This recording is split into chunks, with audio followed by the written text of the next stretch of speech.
like if you don't just take that leap of faith, because it is a leap of faith. Yes. It's almost like when you're trying to make the decision of when it's best to get married or when it's best to have a child. With any big life change, there's so much self-doubt and there's so many things to worry about. But you just have to like dive in sometimes. Welcome back to the Cypress Room, where we dive deep on influencing with integrity. I am Christina Muscari of Pretty Distressed. And I'm Meggie Honeycutt with Spark Creative, and we're so glad you're here. We're so glad you're here. And if you watched our last episode, you know we are out of the Cypress Room today. You might notice, hey, Christina, that doesn't look like the Cypress Room. We are podcasting from one of our favorite places, the Haven Conference in Atlanta, Georgia. This is our 4th and 3rd year here. It is a place where creators come to learn about how to run their Instagram, how to run their YouTube, how to make money being a content creator, how to work with brands. Yes. And we have here with us today to interview the brand new owner of Haven. Hi. Yes, we have Mollie Surratt.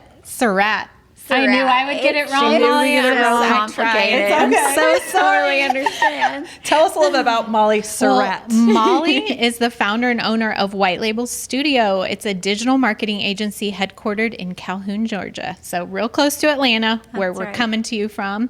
White Label Studio offers many different digital marketing services, including influencer relations management, where they work with home and DIY influencers. Mollie is also the new owner of Haven Conference. So welcome, right. Mollie. Thank you. That is a lot of stuff there. I guess so. Thank you so much for having me. I'm really excited to talk to y'all today. So Mollie has graciously let us be podcast from Haven, and we kind of asked her at the last minute, and thank you so much for saying yes. And when you said, I would love to sit down with you, we were like shocked, right? Yes. We were like, how do you have time to do this?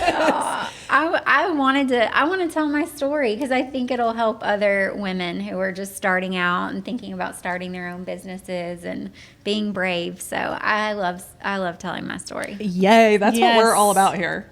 We are all about that. We want to hear stories of entrepreneurs because you're a mom too, right? That's right. I have 2 little girls, 11 and 8, Caroline and Charlotte. So I'm just a normal mom that has a lot of energy and really big dreams. I love that. So can you take us back in your journey a little ways? Yes. And tell us maybe big picture story of how you ended up as owner of a digital marketing agency and now the Haven Conference. Yes, absolutely. So I grew up in the Atlanta area, born and raised in Atlanta, and my mom was an entrepreneur. So she was a great model of like what it's like to be a working mom. And I always saw her chasing her dreams and trying to grow her business and trying to get better. And there were good days and there were bad days. Yeah. But overall, I was really inspired by her entrepreneurial journey. I ended up studying journalism in college. Journalism and mass communication major. I knew I loved to write. I knew I loved to market. So I knew I definitely wanted to do something in that field.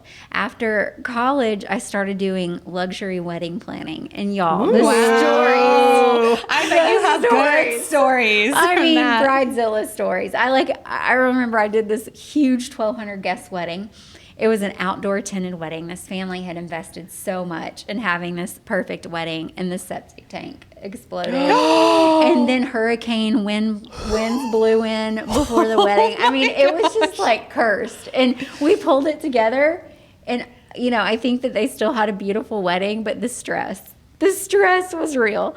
But after that, I ended up meeting my husband. My husband worked in the flooring industry. I'd always loved the home industry, that design aspect that came from events and all that. So I got a job working for Shaw Floors, Berkshire Hathaway Company, in the flooring industry in PR. So I was a little media relations specialist, like going to New York, meeting with the editors, just like schlepping my flooring samples all over the city.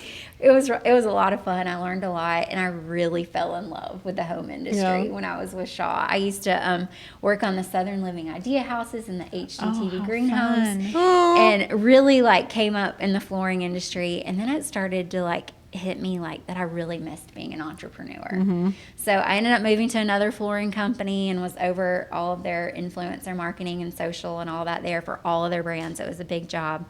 But I really was getting that tug that I wanted to go out, to answer your question, and go out and be on my own again. And the agency side was really appealing to me. So one day I got really frustrated, and I had been praying about it, but no one knew that this was going to be the day. Like, something just kind of snapped in me that day. And I angry typed, when you're angry typing, and like it's like, so I angry typed out my resignation letter, turned it in, and just got in my car and left. I mean, I ended up coming back and working a notice, but like, I just had a moment. And I really feel like that if I didn't just rip the Band-Aid off, that I would have overthought it and never really left to do my thing, to do it. And like, God was just all in so many of the details I can't even tell you.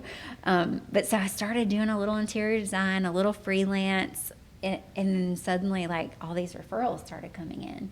And then suddenly we had like an agency, and so we like completely founded ourselves as an agency, but it was a journey for sure. Wow. That's like kind of similar to your story. This is wild. Like, this is how small the world is too. Like, you're telling me that was a Berkshire Hathaway company that you work for. Yes. Like, I used to work for a Berkshire Hathaway, like, realty company. Really, like, I started out in PR. I'm like, oh my gosh, there's so many parallels here. And then Meggie kind of accidentally started like her own business last year after working with me and just seeing just working with me for 2 years and seeing the ins and out of content creation and brand management and all that stuff. And now she's doing that for other people too. But I was different than you in that I overthought it for probably like almost a year.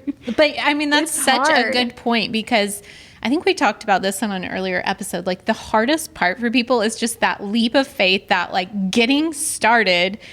And there's so many people who want to do it, they just can't seem to rip the Band-Aid off. So I love that you just angry typed out your resignation and was like, sometimes being impulsive pays off. Yes, exactly. You know what? I mean, exactly. I need to tell my husband that more often with all my impulsive ideas. But yes, I guess sometimes being impulsive can pay off. But like, if you don't just take that leap of faith, because it is a leap of faith. Yes. It's almost like when you're trying to make the decision of when it's best to get married or when it's best to have a child. With any big life change, there's so much self-doubt and there's so many things to worry about. But you just have to like dive in sometimes and figure it out. And I'll tell you, working in corporate was less stressful in a lot of ways. Being an entrepreneur is hard, and waiting on our clients to pay us and wondering if people are happy or not. It's impossible to please everyone. I mean, it's really, really hard. It's stressful, hard. but it's so darn fulfilling. It is. So I think that for me, the good outweighs the bad. Absolutely. I love that you touched on that, because we were talking about that not too long ago, that in our corporate jobs, there wasn't that connection, like emotional connection, the community, the relationships. Even though there are so many tough things about it, there's so much richness, and it's so much more fulfilling when something does go well, when your business starts to grow, that it makes all the hard things, it really worth does make it worth it. So I love that you experience something very similar. And there's no limit when you do your own thing to what you can do true. And how far you can take it and how far you can grow. And it's even more special when you start to build a team and you see your team shares your vision, and it becomes more about them than it is about me. Like, I just feel like an instrument, and like this whole team works together to really make it an orchestra, and it's just really beautiful. I love that you just brought that up, because that was really what was swirling in my head that I wanted to ask you next, because we're still kind of just a team of two. Like, Meggie's like my main support person in what I do. And we have a few contractors, but we just haven't brought on that other person that is like as invested in us. And I think we're on that cusp, because we're just stretched so thin. So what was that like for you? Because I know you founded it with a friend. What was those conversations like? That's like, we need help. How did you choose those people, and how did you have enough trust to trust other people, like with your baby, with your brand? Yeah, absolutely. So Elise, my original co-founder, she had an agency as well. And so we were working on so many clients in tandem, because she was more on the creative side. I was more on the brand influencer side and PR and content, social. And so we were working in tandem, and we decided to really join forces. But when it was time for me to really expand the team and grow the business, that was scary, because it's taking away from your income and can I afford this? But it was amazing. Once I put that trust in other people to bring members of the team on. And Shira Zwebner, it was one of our first ones. And I know a lot of creators work and know Shira, but the business started to grow. And so we need to hear this. Yes, we do. That's right. Like, the business started to grow now. because you, as the leader, have more capacity, right, and can dream more. And then you've got this amazing person who's bringing new talent to the table, new ideas to the table, and then it just like takes off from there. So it's worth it. Perfect. We needed to hear that. And I think there's probably a lot of people out there that need to hear that. Let yourself get some help. Yeah, for sure. Yeah. But like, I think the hard thing is relinquishing some of the control too, right? Yes. Like when you've worked and put so much sacrifice and heart and energy into this business. That is hard. To relinquish control is hard. Very challenging, don't you think? As much as I have a vision for Haven and for the business, I'm not a micromanager. Okay. I think if you are hiring the right people and you do your due diligence before you bring them on, then you trust that person, or you learn to trust that person, after a period of training and all of that, and you let the bird leave the nest. But once you've got that trust in that individual, you need to let them do their thing. And you'll be surprised. They might do things a little bit differently than you do it, or that you like it done. But then you realize, like, oh, I see why they did it that way. And actually it's better. Or actually I really like it. So if you micromanage every little tiny detail, you're never going to let your business get to that next level. Yeah. Yeah. So. Oh, that's beautiful Good advice. Yeah. For sure. So you have this successful agency. You've added to your team. And now you added on Yes. a conference because you weren't busy enough already. So, but hearing that you were an event planner, it makes sense. But tell us about, like, how did that come to be that you decided to add this Haven conference, this huge thing, onto what you were already doing? Actually, in my Haven opening speech later this afternoon, I'm going to talk about how I feel like I've been training for this my entire life in a way. This is a really big day where it's our first conference. Yes, and it's huge. It'll never be another of our first Haven, So this is like a really, really exciting, like, we're taking our first little baby steps day. But back in 2021, my team and I were here speaking as an agency about, influencers working with brands and things like that. I took your class and it was great. Too. I remember Christina in the class being like, what about you two? I know. And she's like, be quiet, girl. I loved it. I like exactly remember you. But anyway, so I remember going back to my room and thinking, like, what if we got more involved with Haven? What if we bought Haven? Like, what is the opportunity for us to work with Haven and help Haven grow and help it get to the next level? Because this culture that's at this conference that has nothing to do with me, it's all of the creators and the empowerment and the friendship. That culture has got so much potential to continue to flourish and continue to grow and change and get better. And so that's when God really planted the seed for me, and I couldn't let it go. So I thought about it and prayed about it for probably like 6 months or so before I approached Kristen. And then Kristen and I talked for several months because Kristen does such a good job with Haven, and it's her baby. So anyhow, those conversations, of course, continued and got more and more serious. And then before Haven last year, we decided to sign an intent to purchase and make it official and bring it into the White Label Studio family.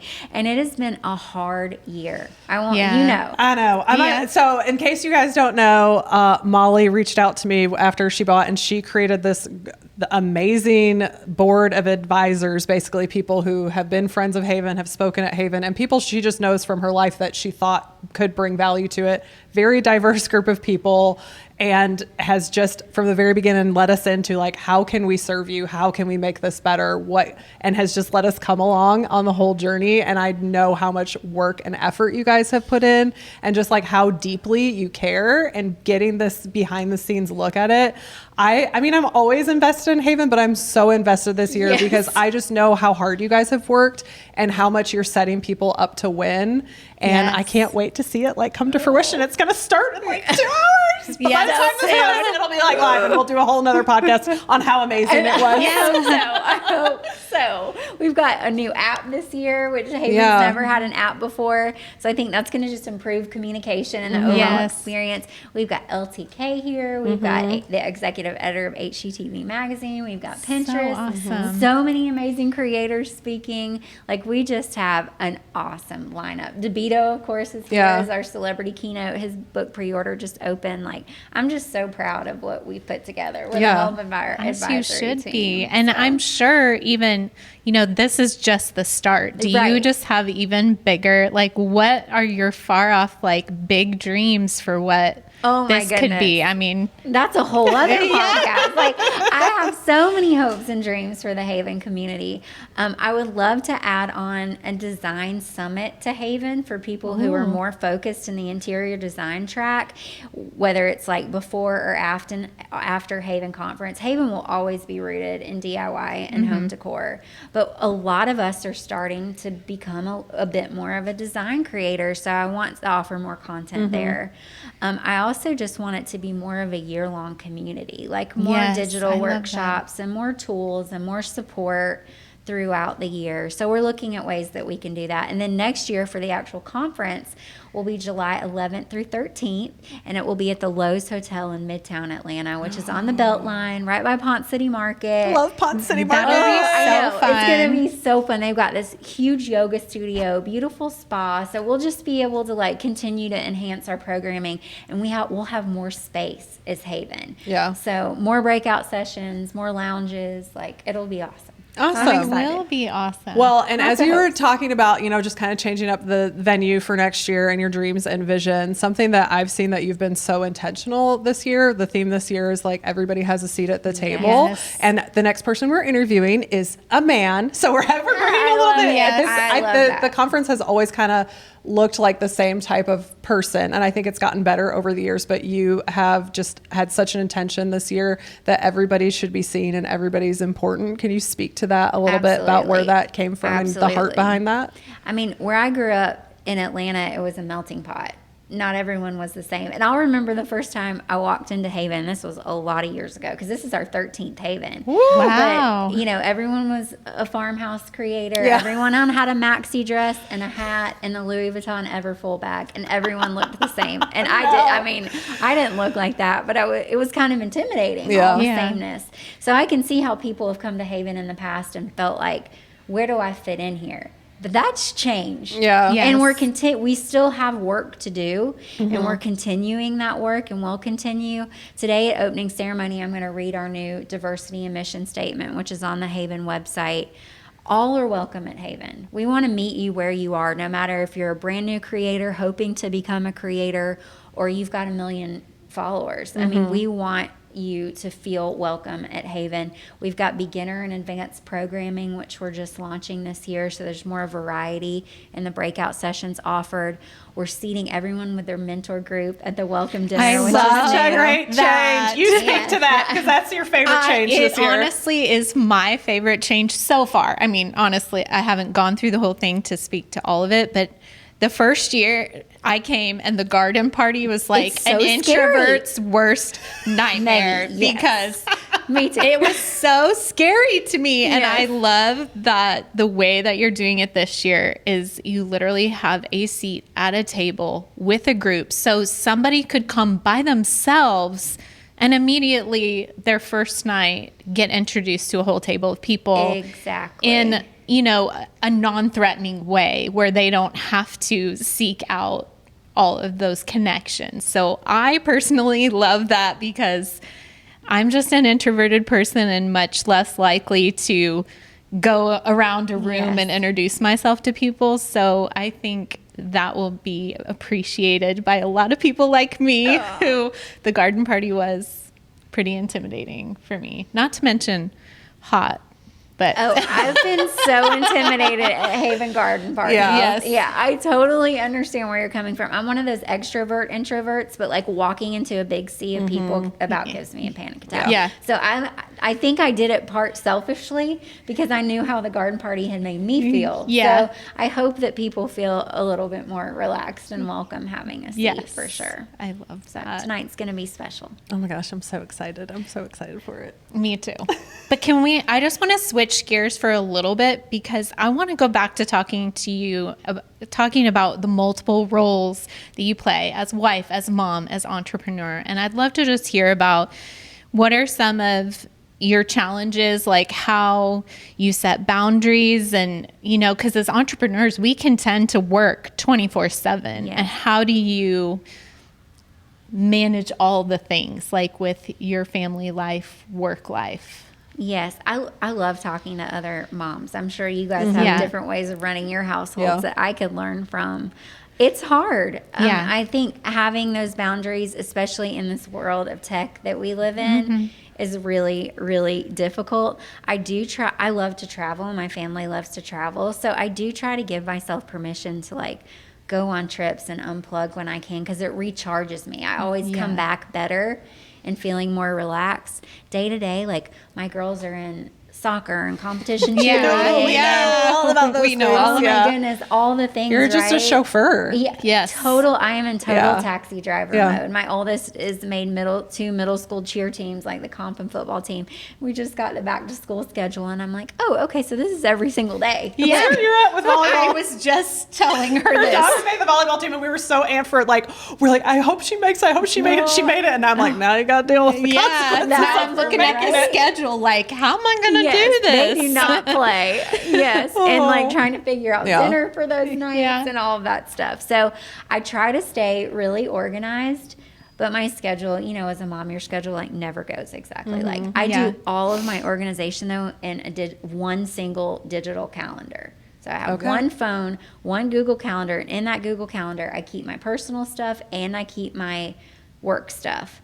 And then I use this app on my phone called AnyList, and it toggles to my husband's. So the AnyList app, we're both using it, and we both see the same list. So we keep our groceries, Mollie to do, Jason to do, bills, all in AnyList. And it sees each other. So he'll plug stuff in mine, I'll plug stuff in his, and it helps because he travels a lot for work. Yeah. Okay. Yeah. So it's hard, this stage of life we're all in.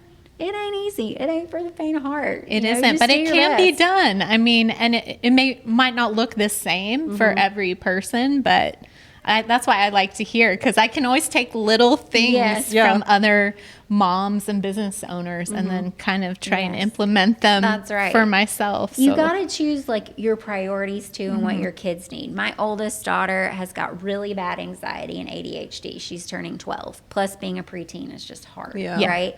So every day I'll work from 8 to 3. Then I'll take a break and I'll pick my girls up from school. I keep my calendar open during that because preteens talk so much in the car. Oh, for sure. That's when I hear everything, right? Yeah. So, and then I'm talking to them, I'm trying to be present, and then I'll finish up my work day. While they're in practices or whatever, I'll be doing conference calls and all that. But that's important to me. I like that little time. I love that. My daughter does not open up in the car because I have boy, girl, boy. So if the boys are in the car, she will not open up about anything. The boys don't ever talk about anything yet. But she still wants me to put her to bed. She just turned 11, but she still wants me to put her to bed. And my husband's like, she is too old for that. But I will tell you, the other night I laid in bed with her. I was just and she just started spilling. And I was up there for an hour, and my husband's like, where have you been? I was like, I'm sorry, but she started telling me things, and I wasn't getting out of the bed until she was done. Right. I have to take those moments. So I love hearing that okay, this is the way my daughter is. This is when she really opens up. So I'm going to block this time off for her and have that boundary to protect her heart and to be a good mother and to serve her. That's beautiful. It is beautiful. And it's the beauty of being an entrepreneur, right? Because it would be harder to do that in a corporate setting. And that's why I think it is so beautiful to be a mom and an entrepreneur, and why I think for any mom out there who has something in her heart, it's do it, because this is why you can do that. Exactly. You can do family and you can do both well. And so I think that's really beautiful. Are your girls interested at all in event planning or maybe doing marketing one day? Or I know your mom is a bridal shop owner, used to be at some point, and was on television on Say Yes to the Dress. And she's actually going to be our closing note speaker. So do your daughters have do you see anything in them yet? Oh my gosh. They love seeing all these working women. Like that's what, it inspires them. And my daughter's like, well, I have a small business. I sell bracelets and fidgets. And like, she's trying to. I love that. And it's so cute. She's ordered all this stuff on Amazon, with her birthday money. But, I don't know. Like my oldest daughter wants to be a vet. She loves animals. She helped me pick out my little Queen of Sparkles dress with all the sparkly books. And then my youngest daughter wants to be an OBGYN and deliver babies. Oh, so I'm going to be making some money the next few years if I'm going to have to in medical school. Oh my word. But then if you have a pet, you're never going to have to pay for animal services. And then she's going to be helping women have babies. So that'll be great. I know. I love hearing I love seeing our kids grow up. Like, don't y'all, and seeing like what they want to do. I think it's fun. It's fun. Well, I just want to take the chance to honor you for just like all the hard work you've done with Haven. And I shared our story with our Cypress Room followers about how Haven just changed my life forever.